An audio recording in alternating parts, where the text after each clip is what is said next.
So Christina shares this. Thank you, Christina. A stitch in time, how craftivists found their radical voice. If street protests were too shouty, craftivism, interesting, may offer an alternative and still powerful means of political expression. Craftivism is like punk, so says Sarah Corbett, so gently and rationally that if you squinted her workshop of women peacefully stitching dream clouds in a Devon studio, you might try to summit the spirit of the Sex Pistols at Free Trade Hall. You just might. The Sex Pistols, who now, by the way, have a credit card. Anyway, what else is going on here? So this is all about craftivism in the form of knitting. All right, so let's look at some of the things they highlight here. In April 2015, Corbett and her Craftivist collective Googled the hell out of each of M&S's board members to make them personalized hand-embroidered handkerchiefs. The group presented them as individual gifts at the company's annual meeting. And why did they do this? They did this to convince Mark and Spencer to pay employees a living wage. And they also did different things to protect migrating birds from dredging in Spain. And they made them all handkerchiefs, and they sewed on hopeful messages.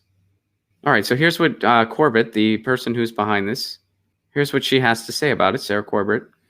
Punk means different bands to different people in the same way craftivism does. And my approach is not aggressive or loud. It's a gentle protest.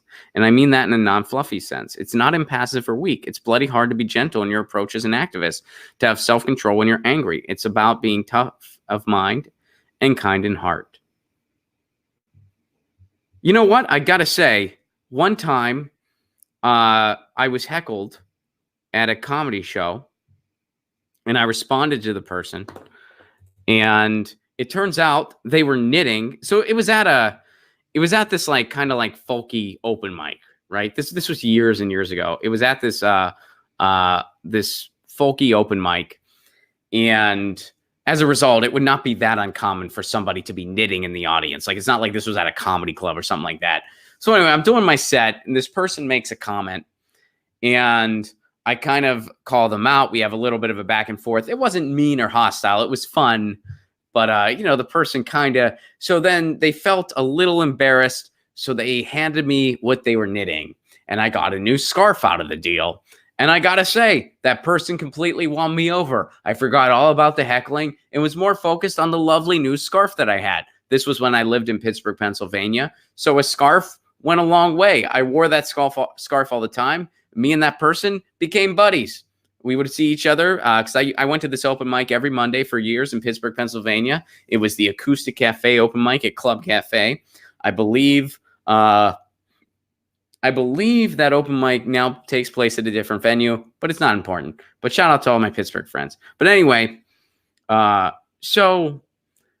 obviously at a show like this, we're all about using art in protest. So in this case, it's Sarah Corbett is great at knitting, so she has a collective committed to activism through knitting. Say that 5 times fast. Committed to activism through knitting. Committed to activism through knitting. Committed to activism through knitting. Committed to activism through knitting.